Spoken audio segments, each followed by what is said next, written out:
5 শ্রেণীর মানুষ রোজা না রাখলেও গুনাহগার হবে না। 5 শ্রেণীর মানুষ এমন আছে, এরা যদি রোজা নাও রাখে তাও তাদের জন্য কোনো গুনাহ লেখা হবে না। এবং এই 5 শ্রেণীর মধ্যে আপনি আছেন কিনা, এই 5 জনের মধ্যে আপনি অন্তর্ভুক্ত হন কিনা, সেটা অবশ্যই খুব ভালোভাবে খেয়াল রাখতে হবে। প্রথম নাম্বার হলো মুসাফির। এমন মুসাফির অর্থাৎ এমন ব্যক্তির জন্য যে সফর করতে করতে করতে করতে এত বেশি কষ্টের মধ্যে পতিত হয়েছে যে তার জন্য রোজা রাখা কষ্ট হয়ে যায়। ওই ব্যক্তি যদি চায় তাহলে রোজা ভঙ্গ করতে পারবে।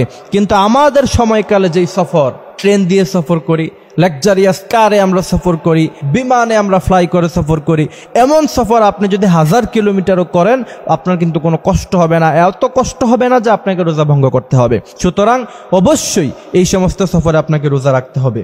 দ্বিতীয় নাম্বার হচ্ছে এমন অসুস্থ ব্যক্তি যাকে ডাক্তার বলেছে যে আপনার রোজা রাখা লাগবে না, আপনি রোজা রাখেন না। ডাক্তারের সে কথার উপরে ডিঙ্গিয়ে সে যদি রোজা রাখে তাহলে অবশ্যই তার জন্য গুনাহ লেখা হবে।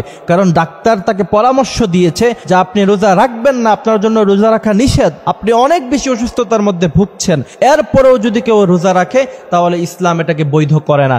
কারণ আল্লাহ পাক স্পষ্ট আয়াতের মধ্যে তিনি বলেছেন, ওয়ালা তুলকু বিআইদিকুম ইলা তাহলুকা, এমন কাজ করো না যার দ্বারা নিজের নফসকে তুমি নিজে ক্ষতির মধ্যে ফেলে দিলা, যার দ্বারা তোমার শরীরে ক্ষতি হয়ে গেল।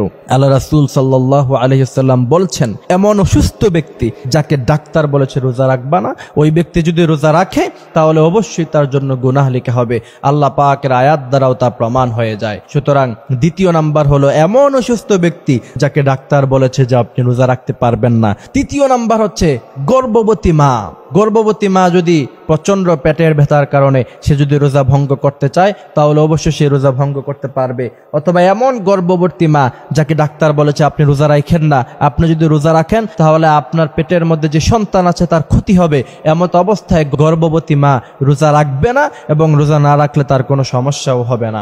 চতুর্থ নাম্বার হচ্ছে দুগ্ধদানকারী মা, অর্থাৎ এমন মা যে সন্তান মাত্র প্রসব করেছে, তার সন্তান এখনো পর্যন্ত দুধ খায়, 2 বছর এখনো পূর্ণ হয় নাই, 1 বছর হয়েছে, 6 মাস হয়েছে, এমত অবস্থায় সে যদি রমাদান মাসে 30টি রোজা রাখে সন্তানের জন্য অনেক বেশি কষ্টদায়ক হয়ে যেতে পারে। এমত অবস্থায় সে যদি চায় রোজাকে ভঙ্গ করতে পারে তবে অবশ্যই তার রোজাকে কাজা করতে হবে, অবশ্যই পরবর্তীতে তার রোজা আদায় করতে হবে। 5 নাম্বার হচ্ছে মুমূর্ষু ব্যক্তি।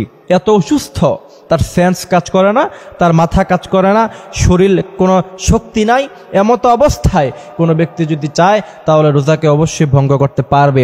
তবে এত কঠিন অসুস্থতার মধ্যে রোজা রাখা উচিত না।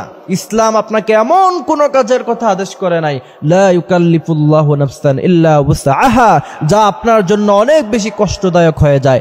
সুতরাং অবশ্যই আপনাকে খেয়াল রাখতে হবে এই কঠিন অসুস্থতার মধ্যে 5 শ্রেণীর মানুষ রোজা ভঙ্গ করতে পারবে। প্রথম নাম্বার হচ্ছে মুসাফির।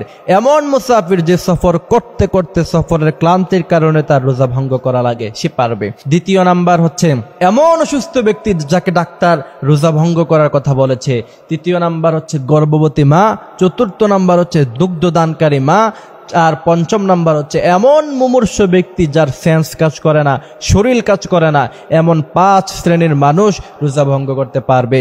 তবে অবশ্যই সেক্ষেত্রে পরবর্তীতে সুস্থ হলে তাকে রোজা অবশ্যই কাজা করতে হবে, এ ব্যাপারে খেয়াল রাখতে হবে।